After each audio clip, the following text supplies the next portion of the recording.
तो सबसे पहले जानते हैं कि एलएलबी क्या है। दोस्तों, एलएलबी जिसका full form bachelor of law होता है। एलएलबी एक अंडर ग्रेजुएट डिग्री है जिसे कानून के रूल्स और रेगुलेशन का एक समूह है जिसके अंदर कोई भी समाज या देश चलता है, यानी कि संचालित होता है। बैचलर ऑफ लॉ एक अंडर ग्रेजुएट डिग्री है जिसे कानून में पाठ्यक्रम या कार्यक्रम के लिए सम्मानित किया जाता है। इसके साथ ही एलएलबी कानून की डिग्री एक छात्र को वकील बनने या कानूनी विभाग में काम करने के लिए योग्य बनाती है। बैचलर ऑफ लॉ एक 3 साल का कोर्स होता है जिसमें 6 पद शामिल होते हैं और एलएलबी की डिग्री 3 साल यानी कि 6 सेमेस्टर के पूरा होने के बाद ही प्रदान किया जाता है। एलएलबी की डिग्री कंस्ट्रक्शन सामग्री में seminar, tutorial work, moot court और प्रैक्टिकल ट्रेनिंग प्रोग्राम आदि इसमें शामिल होते हैं। भारत में कई संस्थानों द्वारा bachelor of law distance education course भी प्रदान किए जाते हैं। भारत में कानूनी शिक्षा सर्वोच्चतम निकाय बार काउंसिलिंग ऑफ इंडिया है। यह बार काउंसिलिंग भारत में कानूनी शिक्षा की प्रणाली की निगरानी और नियमन करता है।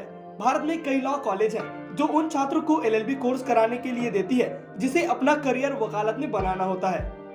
अब एलएलबी कोर्स की प्रकार की बात करें तो एलएलबी केवल एक ही टाइप का नहीं होता। एलएलबी 2 प्रकार के होते हैं। पहला एलएलबी कोर्स 5 साल का होता है और दूसरा एलएलबी कोर्स 3 साल का होता है। अगर आपको 12वीं पास होने के बाद सीधा लॉ की पढ़ाई करना चाहते हैं तो इसके लिए आपको 5 साल पढ़ना होगा। लॉ के कॉलेज में अगर आपको 3 साल का वकालत कोर्स करना है तो आपको ग्रेजुएशन के बाद करना होगा। आप 3 साल वाला एलएलबी कोर्स चुन सकते हैं। अगर आप एलएलबी कोर्स करना चाहते हैं तो इसके लिए आपको कितना योग्य होना चाहिए या फिर एलएलबी कोर्स करने के लिए क्या योग्यता मांगी जाती है, चलिए यह भी जान लेते हैं। दोस्तों, एलएलबी कोर्स करने के लिए कुछ जरूरी योग्यताएं आप में होनी चाहिए, जैसे कि आपके पास 12वीं पास का सर्टिफिकेट होना चाहिए अगर आप 12वीं के बाद एलएलबी की पढ़ाई करना चाहते हैं तो, जो कि 5 साल के लिए होता है। दूसरा, अगर आप 12वीं के बाद एलएलबी कोर्स करना चाहते हैं तो 12वीं में कम से कम 50% अंक आपके होने चाहिए। तीसरा, अगर आप एलएलबी की 3 साल की पढ़ाई करना चाहते हैं तो आपके पास ग्रेजुएट का डिग्री होना बहुत जरूरी है।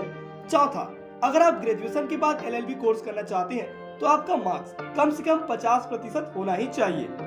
दोस्तों, यह बात तो आप सब जानते हैं कि हर कोर्स को करने के अपने फायदे और अपने नुकसान होते हैं, लेकिन हम आपको केवल फायदों के बारे में बताएंगे। चलिए जानते हैं एलएलबी करने के फायदे क्या क्या है। एलएलबी कोर्स करने के बाद तो बहुत सारे फायदे हैं, पर हम आपको कुछ फायदे बताना चाहते हैं जिससे आपको एक अंदाजा लग सकेगा और आप एलएलबी कोर्स करने में अपनी रुचि बढ़ा सकते हैं। एलएलबी कोर्स करने के अपने ही कुछ अलग फायदे हैं, जैसे कि पहला, एलएलबी कोर्स करने के बाद आप अच्छे जानकार और सर्जरी में एक्सपर्ट हो सकते हैं।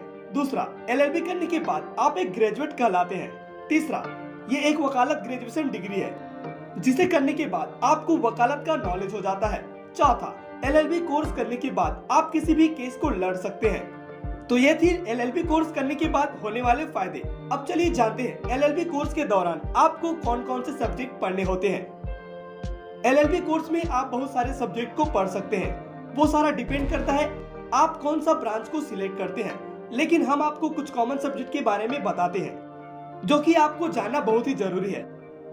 एलएलबी कोर्स में कुछ कॉमन सब्जेक्ट होते हैं, जैसे कि legal methods, contracts, jurisprudence, code of civil procedure, litigation advocacy और पॉलिटिकल साइंस। इसके साथ ही एलएलबी में कुछ कोर्स भी होते हैं, जैसे कि corporation law, civil law, criminal law, international law, labour law, patent law और टैक्स लॉ जैसे कई सारे कोर्स इसमें होते हैं।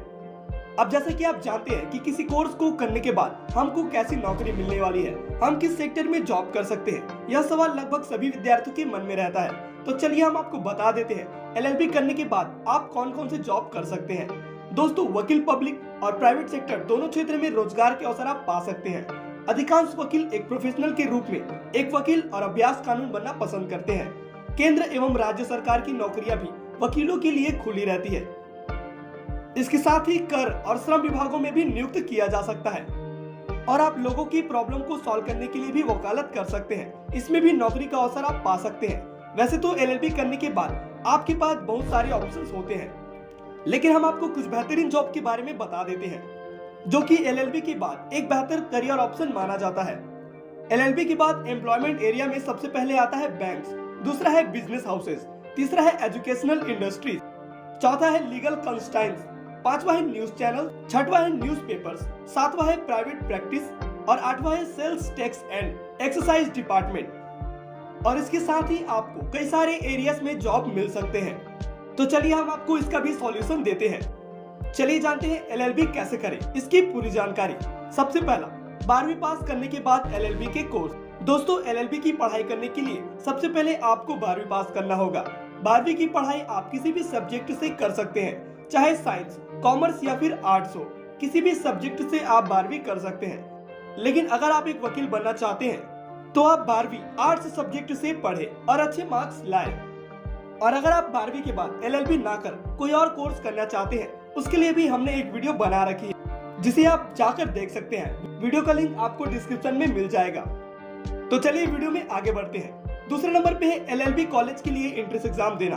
अब आपको 12वीं पूरा करने के बाद एंट्रेंस एग्जाम देना है एलएलबी कोर्स करने के लिए। और इंडिया में सबसे ज्यादा पॉपुलर CLAT के एंट्रेंस एग्जाम है, जिसका पूरा नाम कॉमन लॉ एडमिशन टेस्ट होता है। इसे देकर आप एलएलबी के लिए अच्छे कॉलेज में एडमिशन ले सकते हैं, जो कि पूरे 5 साल का होता है। जैसे ही आप एंट्रेंस एग्जाम देते हैं, इसके बाद आपको क्लियर करना होता है। जैसे ही आपका एंट्रेंस एग्जाम क्लियर हो जाता है, इसके बाद आपके एंट्रेंस एग्जाम के मार्क्स के अनुसार आपको एलएलबी यूनिवर्सिटी दिया जाता है। अब इसके बाद आता है तीसरे नंबर पर एलएलबी की पढ़ाई।